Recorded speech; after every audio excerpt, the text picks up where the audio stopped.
चाहे आप पास्टर हैं, बिलीवर हैं, वर्ड सबके लिए सेम है। वो किसी का पक्षपात नहीं करता। आप तौबा करेंगे, आप परमेश्वर के स्पर्श को देखेंगे। उठाओ अपने हाथों को।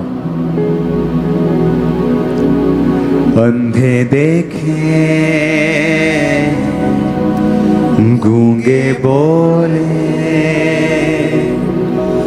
पापी आए, पाप धोले। अंधे देखे, गूंगे बोले, पापी आए, पाप धोले। लहू की बूंदे शहनशाही का ताज है। यीशु एक सा कल के एक सा वो आज है। खुदावंद तेरा आत्मा आज वचनों को अनॉइंट करे इन जीसस नेम, आमीन। ऊंचा ये आशीष हमारी।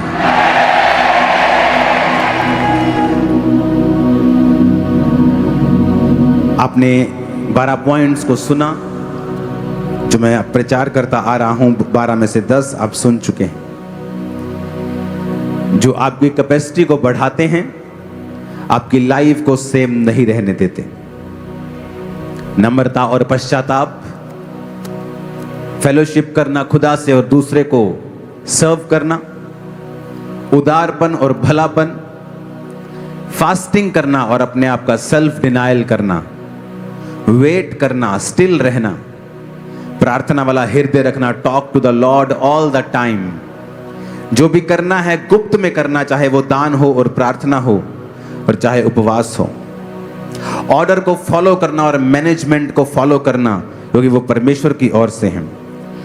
डर की आत्मा के अनुसार ना चलना और 10वां संयम रखना। ये वचन आप सुन चुके हैं। आज मैं एक बहुत इंपॉर्टेंट विषय के ऊपर बात करूंगा, वो है अपनी थिंकिंग को सेट रखना।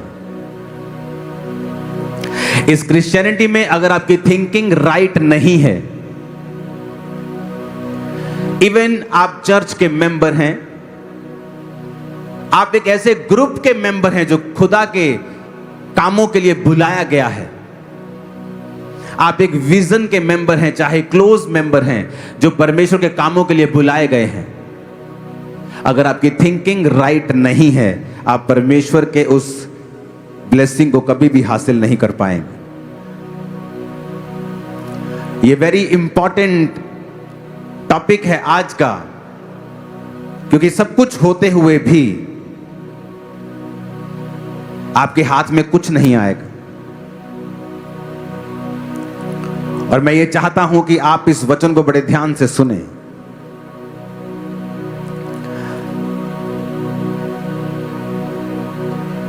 हालेलुया।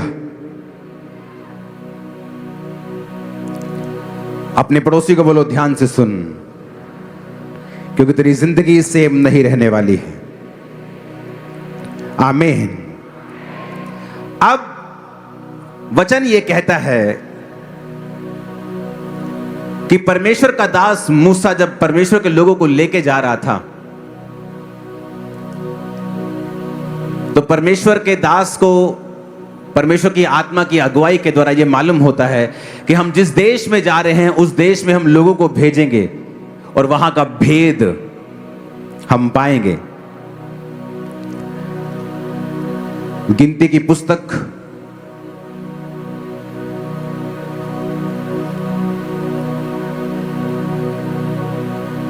सब लोग खोलेंगे, उसका 13 और 14 अध्याय पूरा आप इसे घर जाके पढ़ेंगे।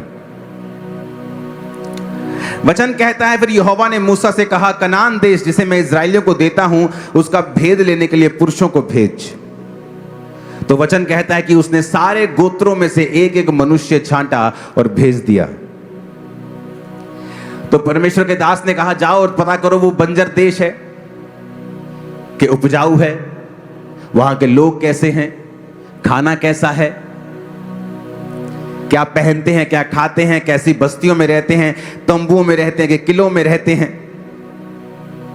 17 आयत में लिखा कि तुम दक्षिण देश होकर आओ, देख लो वो कैसा है, लोग कैसे हैं, बलवान है कि निर्बल हैं। 18 आयत में लिखा। 19 में लिखा वो अच्छा है कि बुरा है, कैसी बस्तियों में वो बसते हैं, कैसे तंबुओं में रहते हैं। 20 में लिखा वो देश कैसा है, उपजाऊ है, बंजर है, वृक्ष है कि नहीं, हियाव बांध कर चलो, देश की उपज में से कुछ लेते आना।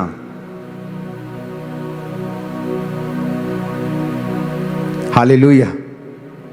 25 में लिखा 40 दिन बाद वो उस देश का भेद लेकर लौट आए और परान जंगल के कदाइश नामक स्थान में मूसा और हारून और इस्राएलियों की सारी मंडली के पास पहुंचे और उन्होंने संदेश दिया और देश के फल दिखाए।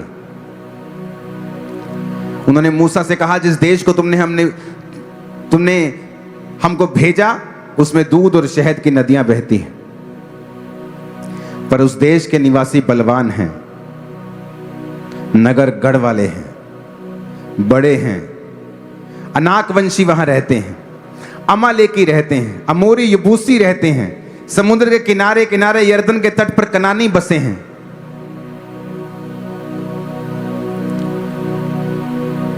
बारह लोग देखने के लिए जाते हैं, कहते परमेश्वर ने कहा था कि मैं तुम्हें दूध और शहद की नदियां दूंगा।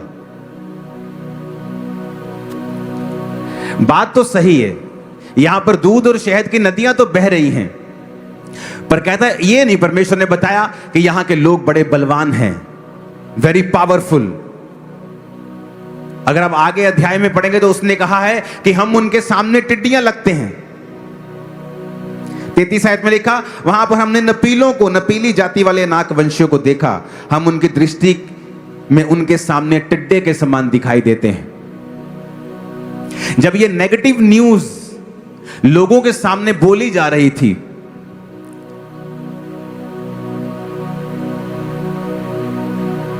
दो लोग ऐसे थे जिनकी सोच उन 12 से अलग थी। कालेब ने मूसा के सामने 30 आयत में लिखा, लोगों को चुप कराने के विचार से कहा, आओ उस देश को अभी चढ़कर अपना कर लें। It's a very spiritual thing. अब ध्यान से समझना कि हम 12 लोग कहीं गए और आकर हम पूरी प्रजा के सामने एक्सप्लेनेशन दे रहे हैं कि वो देश सच में मधु की नदियां बहती हैं, सचमुच आशीष है। लेकिन वो 12 कह रहे हैं वहां के लोग बड़े हैं, अनाकवंशी हैं, हम टिड्डे लगते हैं, हम उनको नहीं मार सकते, और वो नेगेटिविटी फैला रहे हैं लोगों में। और एक आदमी जिसका हृदय खुदा के साथ जुड़ा हुआ है, जलन रखने वाला, वो कवर करने की कोशिश करता है, कहता आओ उस देश को चढ़ के अभी अपना कर लें। कवर करने की कोशिश करता है लोगों के बीच में ताकि डर ना फैले। आप बहुत से क्रिश्चियंस को देखेंगे, उन्हें इतनी सेंस और अकल नहीं है कौन सी बात कहां पे करनी है।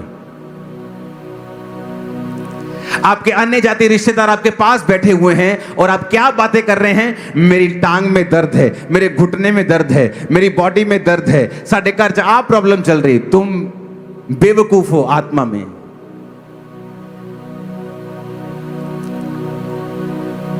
परमेश्वर ने कहा था वहां दूध और शहद की नदियां बहती हैं। जब तुमने इतना ही देख लिया था तो विश्वास करते कि प्रभु ने सच कहा था। अगर उसने सच कहा है दूध शहद की नदियां बहती हैं, तो जो हमें मिस्र के राजा के पंजे से छुड़ा लाया है वो इन राजाओं को भी हमारे हाथ में कर देगा। पर नहीं, उनका विश्वास कमजोर था, इतनी नेगेटिव थिंकिंग थी, कौन सी बात कहां पे करनी है। बहुत से क्रिश्चियन लोगों को सेंस और अकल बिल्कुल नहीं है। जब उनके घर में कोई मर जाता है, प्रभु के पास चला जाता है, उनके वर्ड देखो, आपको मालूम हो जाएगा उस घर में असली क्रिश्चियन हैं कि नाम के क्रिश्चियन हैं। हाय रब्बा तू ऐसा क्यों कर देता, हाय रब्बा तेनू नजर नहीं आया ये छोटा सी या छोटी सी, तुम क्रिश्चियन नहीं हो, तुम्हें नहीं पता तुम्हारे मुंह से क्या निकलना चाहिए, तुम्हें नहीं पता तुम लोगों के बीच में क्या मैसेज दे रहे हो।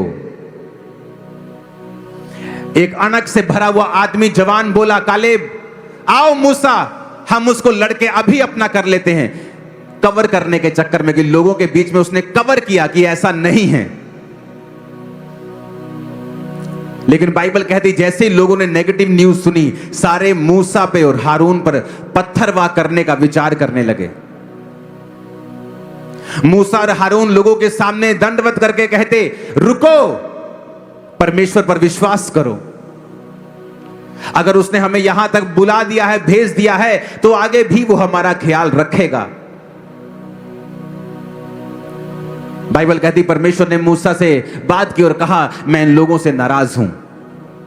क्या इनको विश्वास नहीं कि जो परमेश्वर मिस्र के राजा से इन्हें छुड़ा सकता है, समुद्र दो भाग कर सकता है, एक ही टाइम में राजा को समुद्र के बीच में गिराकर सेना समेत मार सकता है, क्या मैं इनको वो नगर ना दूंगा? वो बड़े बड़े जायंट जिनसे ये डर रहे हैं, क्या मैं उनको इनके हाथ में ना कर दूंगा? सोच, सोच, बिलीव सिस्टम। ये इतना पावरफुल है बिलीव सिस्टम कि आप बाहर से कैसे भी अपीयरेंस में हो, मेरा बिलीव सिस्टम क्या था कि मेरा परमेश्वर मुझे देगा, मैं उसकी सेवा करूंगा, वो हील करे ना करे वो मेरा परमेश्वर है। मेरा बिलीव सिस्टम जैसा था, मेरी सोच तो अंदर किसी ने देखी नहीं थी, लेकिन जैसा मेरा बिलीव सिस्टम था, प्रभु ने वैसे लोग मुझे दिए, वैसी आशीष मुझे दी, वैसा परिवार मुझे दिया।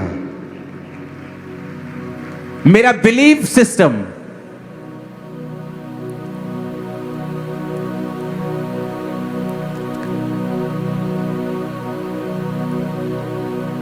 पास्टर बोलते मेरी पुलपट पे फायर नहीं है, मेरे जीवन में फायर नहीं। जैसे आप अपने दिमाग और थिंकिंग में परमेश्वर के साथ कनेक्ट होते हैं और अपने बिलीव सिस्टम को और अपनी थिंकिंग को आप परमेश्वर के वचन के मुताबिक करेक्ट कर लेते हैं, सडनली आप क्या देखते हैं? आपका परिवार आपके सामने ज्यादा समर्पित है, आपका बिजनेस ज्यादा सहजता से और बड़े ही ठहराव से चल रहा है, आपकी सेवकाई में जो लोग हैं आपके प्रति ज्यादा समर्पित हैं। आपने कुछ नहीं कहा, आपने कोई सरमन नहीं दिया मेरे अधीन रहो, आपने नहीं कहा मुझे प्यार करो, पर आप देखते हैं लोग आपसे प्यार करते हैं, वो लोग आपके अधीन हैं, लोग अपना जीवन छोड़ के आपके यहां पर सेवा करने के लिए आ चुके हैं। रीजन क्या? क्योंकि जैसा आप खुदा के सामने हैं वैसे लोग आपके सामने हैं। Believe system, believe system.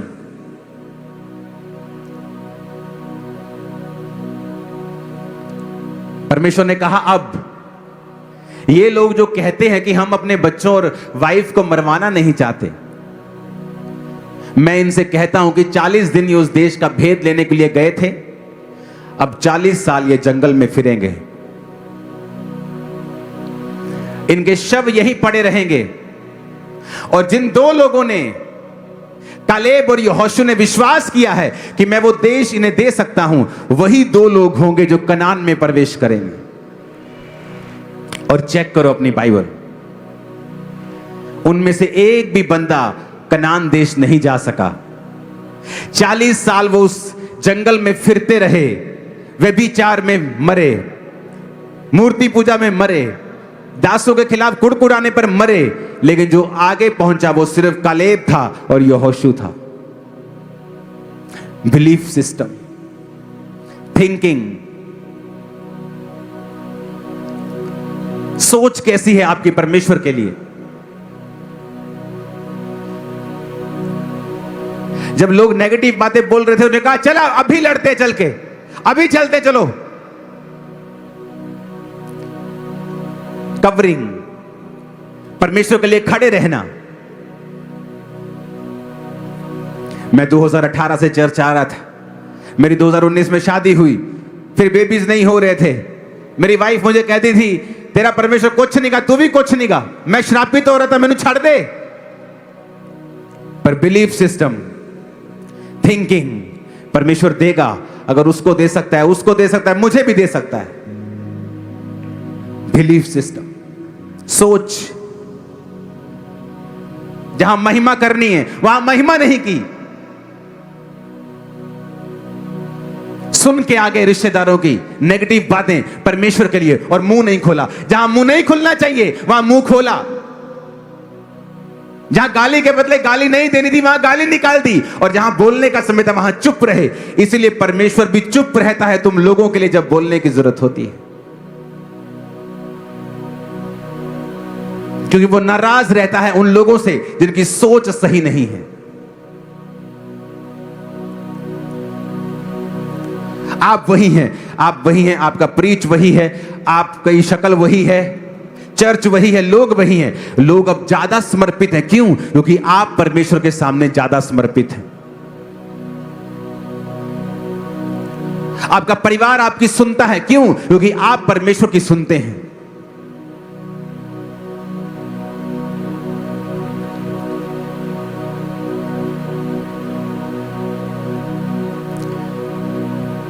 मैं मैरिज नहीं करना चाहता था, मैं सोचा था मैरिज करके मैं फंस जाऊंगा,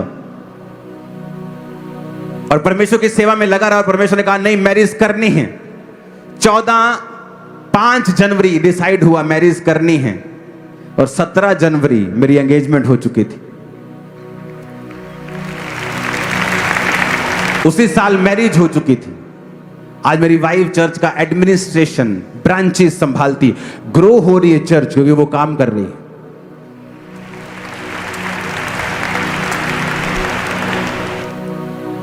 इंटरनेशनल वुमेन डे की आपको बधाई हो, मेरी वाइफ को और आपको सबको, मेरी बहनों को।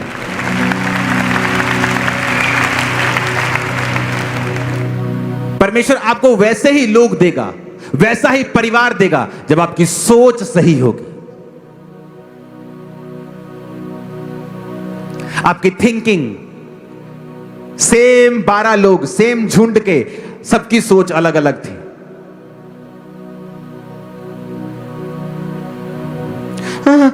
ठीक है, लेकिन मैं टाइट ते विश्वास नहीं करता। आपकी सोच अलग है, इसीलिए परमेश्वर चुप रहता है कई बार। सेम थिंकिंग, मूसा ने कहा जाओ और भेद लो, इसलिए नहीं कि हम क्या कैसे करेंगे, इसलिए कि जाओ भेद लेके आओ, बताओ मेरे को क्या है वहां पे। परमेश्वर ने वो हमारे हाथ में कर दिया है, हम जाएंगे और वो गिर जाएंगे। पर सोच नहीं, ये नहीं होगा, नहीं नहीं ये बीमारी नहीं जाएगी, नहीं नहीं चर्च क्या कर लेगा, तुम्हें काम ये वो करना पड़ेगा, ये चर्च क्या, परमेश्वर क्या कर लेगा। सोच, किसके सामने महिमा करनी है, किसके सामने प्रभु को कवर करना है, किसके सामने लड़ना है, किसके सामने चुप करना है, सब कुछ गड़बड़ की हुई है।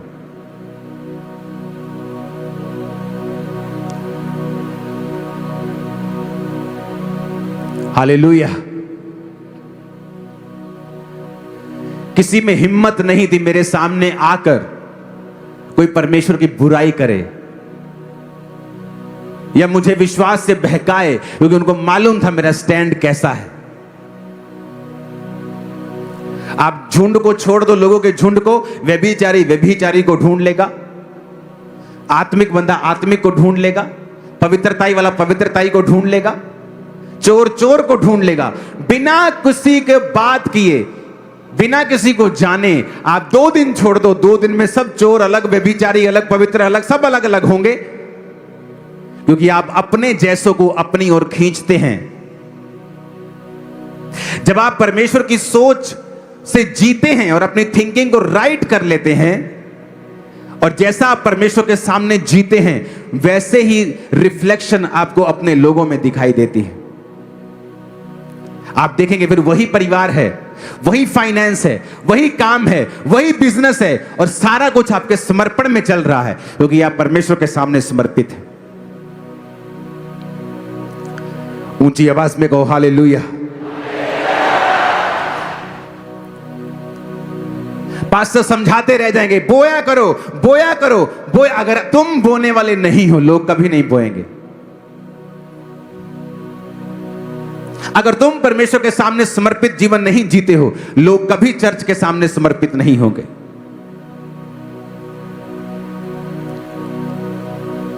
अपने पड़ोसी को बोलो, अपनी सोच, अपना बिलीफ सिस्टम, इसको सही कर। अविश्वासी ना हो, पर विश्वासी हो। ऊंची आवाज में कहो आमीन।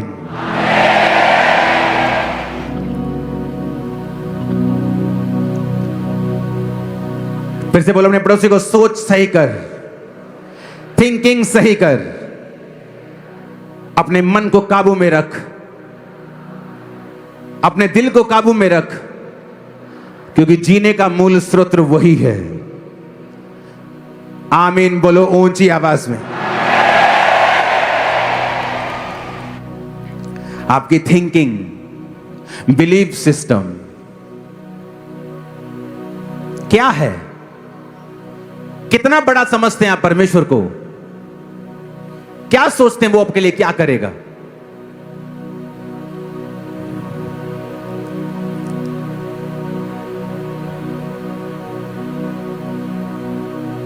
मेरी लाइफ की बिगेस्ट टेस्टिमनी थी मेरा बिजनेस। और शैतान ने जब उस बिजनेस में आग लगाई और कहा अब मैं देखता हूं तू क्या गवाही देगा। जिन लोगों ने आग लगाई मुझे मालूम है वो कौन थे। उन पे केस कर सकता था, उनको जेल भेज सकता था, लड़ सकता था उनके साथ। परमेश्वर ने कहा कुछ नहीं करना।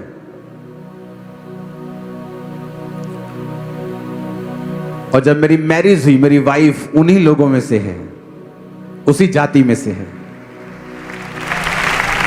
परमेश्वर ने मेरी लाइफ के सबसे कड़वे अनुभव को सबसे बेस्ट और सबसे मीठे अनुभव में बदल दिया जब मैंने अपना थिंकिंग सही रखा। बिलीफ सिस्टम, थिंकिंग क्या है मेरी? क्या मैं विश्वास करता हूं कि उस आग में भी, उस परीक्षा में भी क्या परमेश्वर मेरे संग हैं और सब बातें मिलकर भलाई को पैदा कर रही हैं? Belief system. यहां पे गड़बड़ होती है जब आप झुंड में रह के भी आशीष नहीं पा पाते हो। बिलीफ सिस्टम,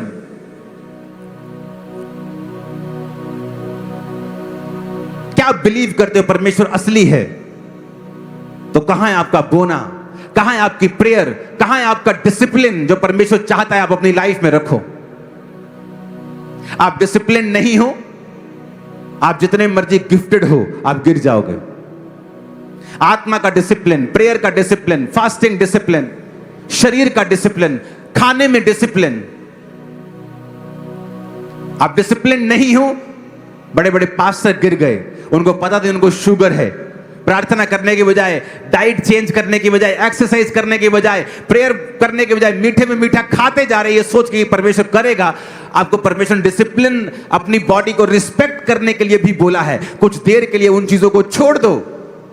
एक दिन आएगा जब आप हील होंगे और सिर्फ सारा कुछ खाएंगे पिएंगे, बट डिसिप्लिन नहीं है। शरीर में कोई डिसिप्लिन नहीं, प्रार्थना का कोई डिसिप्लिन नहीं। इसलिए प्रभु ने कहा 8 बजे का टाइम पवित्र करके साइड पे कर दो। आज हमारे घर में 7:55 पे प्रेयर की बातें शुरू हो जाती, बच्चे तैयार होने शुरू हो जाते। 7:55 हो गया, 7:55 हो गया, मुझे भी तैयारी शुरू हो जाती। 8 बजे हम प्रेयर में होते हैं। डिसिप्लिन। और मैं जानता हूं जो लोग 8 बजे रोज प्रेयर में बैठते हैं, 9:30 तक अपनी चेक कर लो प्रेयर लाइफ। आपको बिल्कुल ड्राई फील नहीं हो रही होगी, बिल्कुल सूखा नहीं होगा। आप सेटिस्फाइड होंगे कि हाँ ओके है सब कुछ। आप बहुत आगे बढ़ना चाहते हैं, सामर्थ्य पाना चाहते हैं, आप और प्रेयर करें, लेकिन वो इनफ प्रेयर है आपको बचाए रखने के लिए। आमीन। आपका बिलीफ सिस्टम डिपेंड करता है आपकी अगली लाइफ कैसी होगी। कहां तक आप जाएंगे, कैसी अचीवमेंट्स आप हासिल करेंगे, आपकी थिंकिंग, आपकी सोच। आमीन। अगर वो भाई हट जाता, 18 में आ रहा है, 19 में शादी हुई, तो पहला क्वेश्चन ये बनता कि प्रभु तूने मेरी ऐसी जगह शादी करवाई क्यों जहां बेबी नहीं हो। 2 साल 3 साल में मालूम होता है कि रसौलियां हैं, चलो कोई बात नहीं, सबके हो जाती, दवाई खा लो। बहुत औरतों के हो जाती, हट जाती, हो जाती, चलो कोई बात नहीं। थोड़े साल बाद फिर टेस्ट कराया, अब यूट्रस छोटा हो चुका है, फॉर्म चेंज हो गई है, ओवरीज एग नहीं पैदा कर रही हैं, रसौलियां जड़ वाली हो चुकी हैं, यूट्रस श्रिंक हो चुका है, अब निकालना पड़ेगा। अब चैलेंज है थिंकिंग, बिलीफ सिस्टम। चर्च आना छोड़ा नहीं, और परमेश्वर सपनों में अपने दूत को भेजते हैं, टच करते हैं, सेम मंथ प्रेगनेंसी होती उसी यूट्रस में, और बेबी बाहर आता है 9 महीने बाद। अरे परमेश्वर ने कहा तो था वहां दूध और शहद की नदियां बहती हैं। हां वो तो बात सही है, पर वो लोग बड़े बड़े हैं। अरे अगर परमेश्वर ये कहता है कि वो तुम्हें दे देगा तो दे देगा, विश्वास करो। नहीं, हम आंखों के अनुसार चलेंगे, सेंस के अनुसार चलेंगे, जो महसूस करते हैं उसके अनुसार चलेंगे। और वचन कहता है विश्वास के बिना उसे प्रसन्न करना अनहोना है। बहुत से लोगों ने सेवकाई शुरू की लेकिन कभी एंड नहीं कर पाए, क्योंकि बीच में चैलेंजेस आएंगे, चुनौतियां आएंगी। आप बिलीव सिस्टम अगर आपका कड़क होगा, माथा कड़क होगा, विश्वास कड़क होगा, तभी आप सेवा कर पाएंगे, नहीं तो नहीं कर पाएंगे।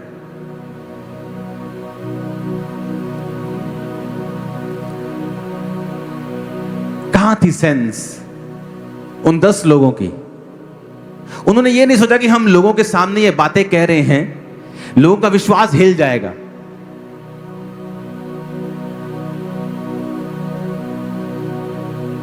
लोगों का विश्वास खत्म हो जाएगा, वो डर जाएंगे।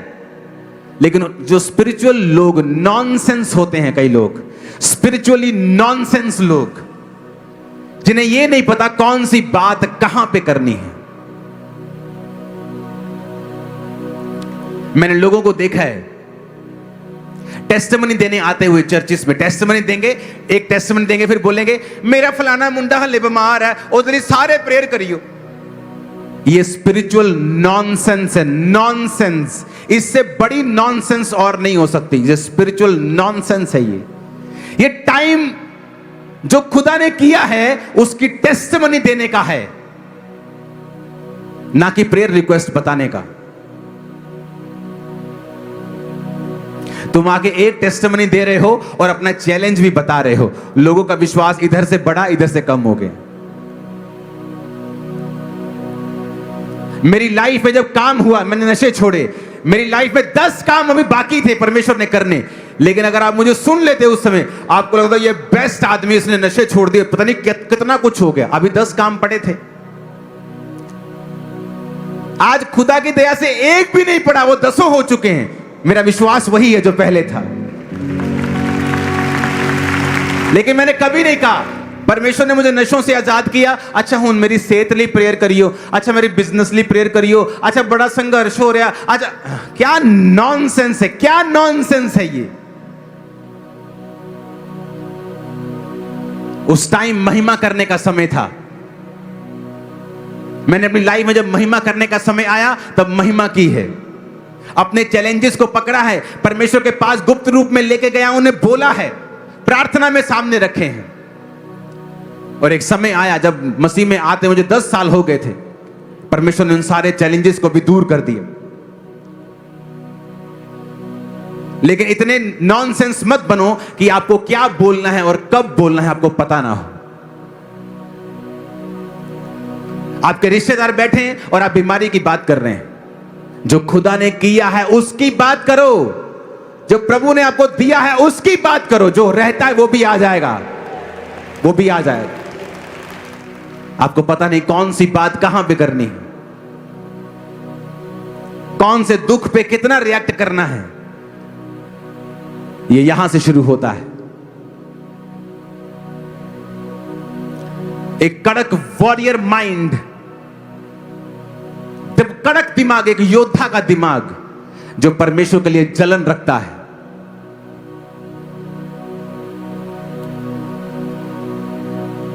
जलन रखता है जो परमेश्वर के लिए। इस सेवकाई में बहुतों लोगों के गिरने का कारण यह था कि वो पीठ पीछे नेगेटिव बातें करते थे सेवकाई की, और सारी आशीषें इसी सेवकाई से लेते थे। आज सबके बुरे हाल हैं, उन्हें मालूम नहीं था, वो उनकी सोच रॉन्ग है। आज सभी पछताते हैं, लेकिन टाइम नहीं है अब रिस्टोर होने का। और वो लोग जो जानते थे कि परमेश्वर ने इस सेवकाई को खड़ा किया है, आज उन लोगों से 10 गुना ज्यादा आशीषित है। चेक कर लो उनकी जिंदगियां जाके, 10 गुना ज्यादा। उनके परिवार, उनके बच्चे, उनकी फैमिलीज, उनका फाइनेंस उन लोगों से 10 गुना ज्यादा ब्लेस्ड है। सोच, थिंकिंग।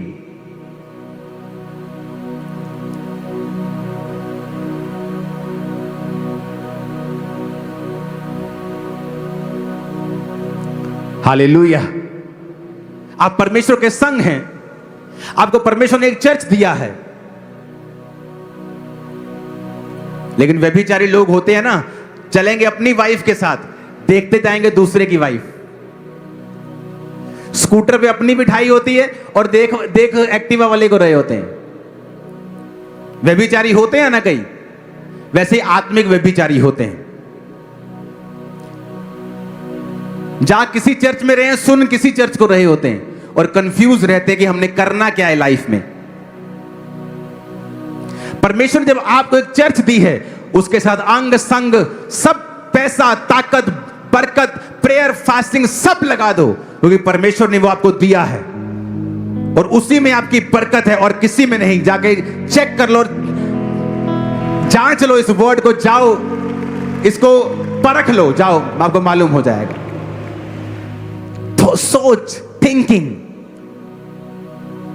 आप थिंकिंग में वॉरियर बनते हैं पहले, सोच में।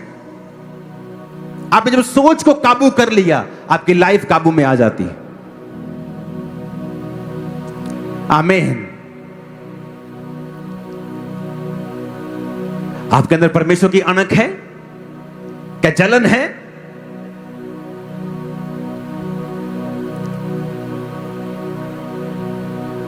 आपके दुश्मन हमेशा आपसे शर्मिंदा क्यों रहते हैं?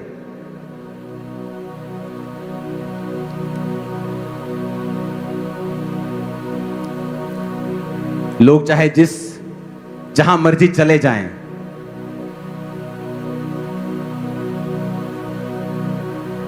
जीसस क्राइस्ट राजाओं का राजा है हमारा।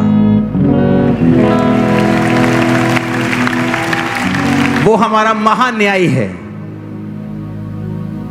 उसका हाथ हमारे सिर के ऊपर है और बड़ा वाला हाथ है, छोटे वाला नहीं। आपके अंदर परमेश्वर की अणक होनी चाहिए। हालेलुया।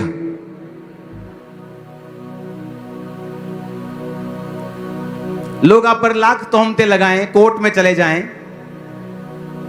लेकिन साबित भी तो करना होगा जो वो बोलते हैं, और वहां पे वो झूठे और निठल्ले साबित होंगे।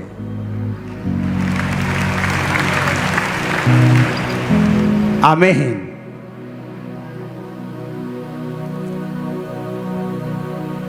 अपनी सोच को चेंज करो और बाइबल की सोच अपना लो और विश्वास करो जो परमेश्वर ने कहा है।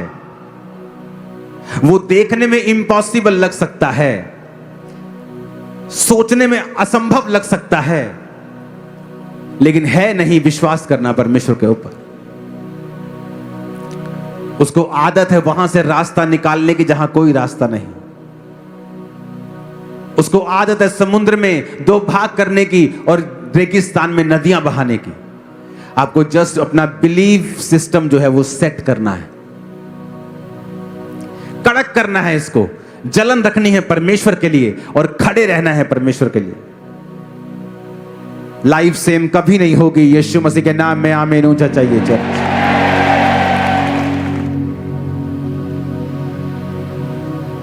डिसिप्लिन रखना अपनी बॉडी में, स्पिरिट में, प्रेयर में, अपनी डाइट में। और यह भी इंपॉर्टेंट है आप लोगों के लिए। इन 12 पॉइंट्स के ऊपर जो पॉइंट नहीं है वो है मेजर क्वालिफिकेशन। इन 12 पॉइंट्स के साथ वो है पवित्रताई। अगर आपकी लाइफ में पवित्रताई नहीं है, इन 12 पॉइंट्स को आप कुछ नहीं कर पाओगे। आप कुछ भी करोगे, आप बोओगे, आप प्रेयर करोगे, आप फास्टिंग करोगे, कुछ भी आपका कबूल नहीं होगा अगर आप पवित्रताई में नहीं है तो। अगर आप पवित्रताई में नहीं हैं, आपकी लाइफ का ये कोई भी पॉइंट आप कुछ भी कर लें, कबूल नहीं होगा। कोई भी बिना पवित्रताई के परमेश्वर को नहीं देख सकता है। बिना पवित्रताई के आपकी लाइफ पर अटैक्स होंगे। प्रेयर लाइफ काम नहीं आएगी अगर आप पवित्रताई में नहीं है तो। अगर आप पवित्रताई की जिंदगी नहीं जीते हैं तो शैतान आपके हर हिस्से के ऊपर अटैक करेगा। ले हैंड भी काम नहीं आएगा, वचन भी काम नहीं आएगा, कुछ काम नहीं आएगा। बोलते रहोगे, डिक्लेयर करते रहोगे, जब तक आप पवित्रताई के जीवन को अपनाते नहीं हो। इसीलिए पवित्रताई एक गुण है। पवित्रताई सबके पास नहीं है। शैतान के लोग प्यार करते हैं एक दूसरे से। दुष्ट आत्मा जब एक निकलती है और व्यक्ति काबिल नहीं रहता तो साथ लेके आती है, क्योंकि एक दूसरे से प्यार करते हैं। शैतानी आत्माएं, शैतानी आत्मा, दुष्ट आत्माएं जो गिरी थी स्वर्ग से, वो लूसीफर से इतना प्यार करती हैं, उसके जैसा इतना बन जाती हैं कि आप जब दुष्ट आत्मा को निकालते हैं, आप उसे बोलते हो शैतान, जो उसका बाप है लूसीफर। आप नहीं बोलते दुष्ट, आप बोलते हो शैतान निकल जा, क्योंकि वो उसको इतना प्यार करती हैं कि उसी के जैसा बन जाती हैं। हाँ या ना? वो दुष्ट आत्मा इतना शैतान को प्यार करती है कि उसी के जैसे बन जाती है। लेकिन हमारे लोग इतना परमेश्वर से प्यार नहीं करते। यीशु ने कहा, अगर तुम पवित्रताई में नहीं हो तो शैतान तुम पर अटैक करेगा। जब पवित्रताई में कमी होती है, शैतान आपकी लाइफ में एंटर करता है। कोई ले हैंड काम नहीं आएगा, प्रेयर काम नहीं आएगी, फास्टिंग काम नहीं आएगी, तौबा काम करेगी। वहां शैतान भी शैतान से प्यार करता है, तुम भी प्यार करते हो, पर प्यार टॉप पे नहीं है। टॉप पे पवित्रताई है। इसलिए दूत जब प्रभु को देखते हैं कहते हैं, पवित्र पवित्र पवित्र सेनाओं के यहोवा, पवित्र पवित्र पवित्र। प्रेमी प्रेमी प्रेमी नहीं कहते, पवित्र, क्योंकि प्रेम भी पवित्रताई से निकलता है जब वो परमेश्वर की ओर से होता है। और वो प्रेम जो अपवित्रताई से पैदा होता है वो शैतानी है। हालेलुया। अगर आप अपने हस्बैंड, अपनी वाइफ के साथ नहीं हैं तो आप पवित्रताई में नहीं हैं। अगर आप अपनी वाइफ से दूर हैं तो भी आप पवित्रताई में नहीं हैं, क्योंकि वचन कहता है आप तुम दोनों एक मन हो और एक तन हो। बहुतों जोड़ियों ने अपने स्पाउस को व्यभिचार में गिराया है जब उन्होंने अब उसका साथ नहीं निभाया। यह गहरी बात मैं आपसे कह रहा हूं। एक औरत आके मुझसे कहती है, मेरा हस्बैंड 60 साल का है, अभी भी मेरे साथ रहना चाहता है, वो चाहता मैं उतना रवा, मैं उतना सोमा है, मैं की करा। ये बात मुझे कहनी पड़ रही, डीप बात है। मैंने कहा, अगर वो चाहता है तो तुम्हें पता है तुम्हारा शरीर तुम्हारा अपना नहीं है। वचन कहता है ये तुम्हारे पति का है, और तुम्हारे पति का शरीर उसका पति का नहीं बल्कि तुम्हारा है, तुम दोनों एक हो। कहती नहीं नहीं नहीं, ये तो ना शरीरिक गाल लाए थे।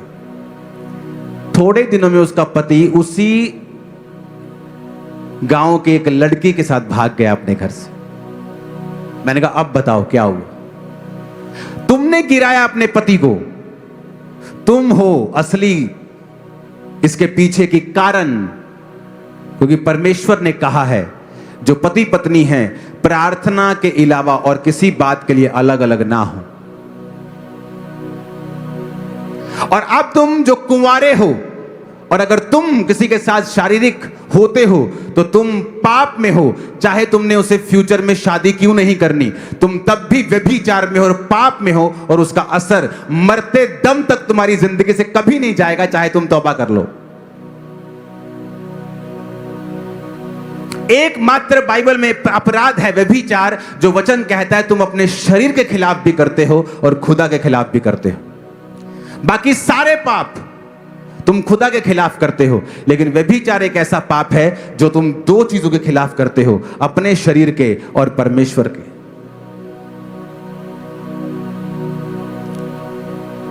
जब पवित्रता लाइफ में नहीं होगी, आप खोखले होंगे, शैतान आप पर हंसेगा, उसको आपसे कोई थ्रेट नहीं है।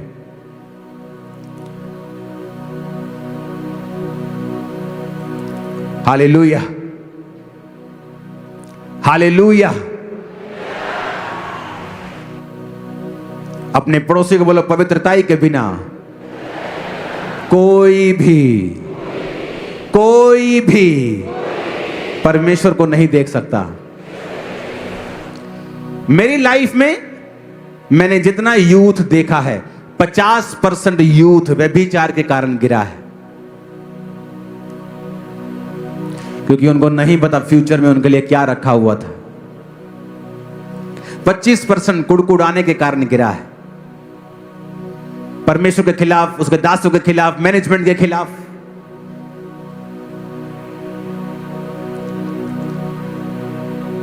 और जब पवित्रता लाइफ में होगी, नोट कर लेना, अपने रूम्स में से टांग दो उसको नोट करके। आपकी लाइफ का बड़े से बड़ा अटैक, बड़ी से बड़ी लानत, बड़ी से बड़ी बीमारी, चुनौती पवित्रताई में रहने के कारण कुछ ही सालों और महीनों में सदा के लिए खत्म हो जाएगा। कुछ भी हो, शैतान का अटैक हो, बीमारी का हो, गरीबी का हो, डिप्रेशन का हो, मैरिटल अटैक हो, फैमिली अटैक हो, एक्सीडेंट हो, इमोशनल प्रॉब्लम हो, एनी ट्रबल, जिस दिन आप फैसला कर लेंगे पवित्रताई में जीने का। मैं प्रभु में जिया हूं, 19 साल का था मैं जवान जब परमेश्वर में आया, और जैसा मेरा लाइफ स्टाइल था, सबसे ज्यादा मैं व्यभिचार में गिर सकता था, क्योंकि जितनी लड़कियां मेरे आसपास थी, लेकिन उनसे बचा रह के मैंने अपने शरीर के साथ भी किसी भी तरह का कोई पाप नहीं किया। जो आज व्यभिचार में फंसते हैं, कोई बोलता मैं लड़की के साथ नहीं हूं, अगर तुम सेल्फ सेक्स में हो तो भी तुम व्यभिचार में हो, तो भी तुम व्यभिचार में हो। तुम अपने शरीर का आदर नहीं कर रहे हो, और इसीलिए आज लोग बीमार हैं ज्यादा, क्योंकि आपका फोन आपके लिए सबसे बड़ी बीमारी बन चुका है। इसमें नंगी औरतें, नंगे आदमी आपको झट मिल जाएंगे, आपको किसी पॉर्न साइट पे जाने की जरूरत नहीं, जस्ट सोशल मीडिया के खोलना शुरू कर दो, आपको मिल जाएंगे। मैंने, मेरी वाइफ ने फैसला किया हम अपने फोन से दूर रहेंगे, हम अब फोन पे नहीं रहते हैं।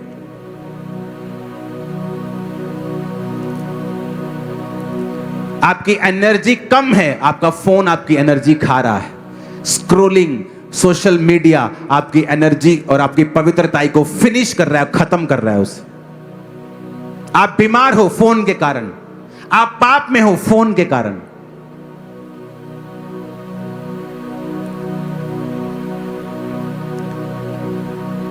जिस दिन आप पवित्रताई के गुण को अपना लेंगे, जाओ चैलेंज करता हूं, अपनी चुनौतियां लिख के रख लो, लिख के, समझ के, बोल के नहीं, सोच के नहीं रखनी, लिख के।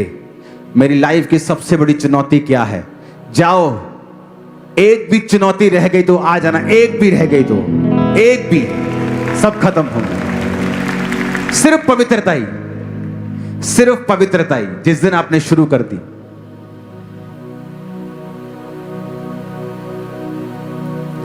परमेश्वर एक को इतना अच्छा रिजल्ट देता है और दूसरे को नहीं।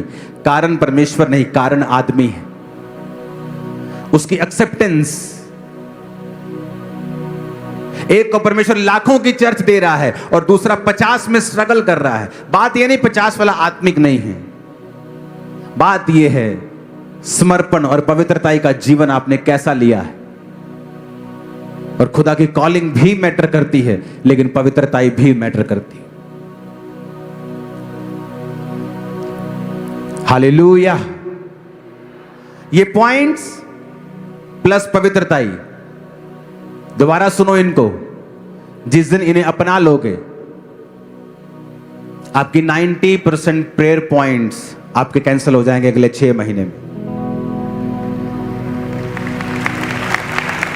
आप हो, प्रॉब्लम क्या है? आप रात को अपने फोन पे हो, आपको नंगी लड़कियां दिखाई दे रही हैं, आप व्यभिचार कर करके आप सो गए। सुबह आपके फाइनेंस पे अटैक हो रहा है, आपको थोड़ी पता है वो अटैक कहां से आया। आपको लगता है मेरा पार्टनर मुझसे धोखा दे रहा है। भाई, वो आपका व्यभिचार है जो आपकी लाइफ के ऊपर अटैक कर रहा है। रात को उसने आपको बहकाया क्योंकि शैतान आपके जीवन में एंटर करना चाहता था, वो कर नहीं पा रहा था। उसको कोई कारण चाहिए आपकी लाइफ में एंट्री मारने का, आपने उसको एंट्री मारने की जगह दी। अब सुबह उसने आपकी मम्मी पे अटैक कर दिया, उसने आपके पापा पे अटैक कर दिया। अब आप आ रहे हैं, पापा जी मेरे पापा लिए प्रेयर करिए, उन्होंने बड़ी प्रॉब्लम। आप अपना नहीं बता रहे हो आप क्या हो। आप मौका देते हो शैतान को कि वो आपकी लाइफ पे अटैक करे। और पवित्रता एक हेज है, पवित्रता एक शील्ड है, पवित्रता एक ढाल है जो आपकी लाइफ को शैतान के अटैक से सुरक्षित रखती है। पवित्रता एक ऐसा हथियार है, जिस दिन आप जीना शुरू कर दोगे, मैं फिर कह रहा हूं, आपकी लाइफ की बिगेस्ट प्रॉब्लम फिनिश हो जाएगी एक दिन।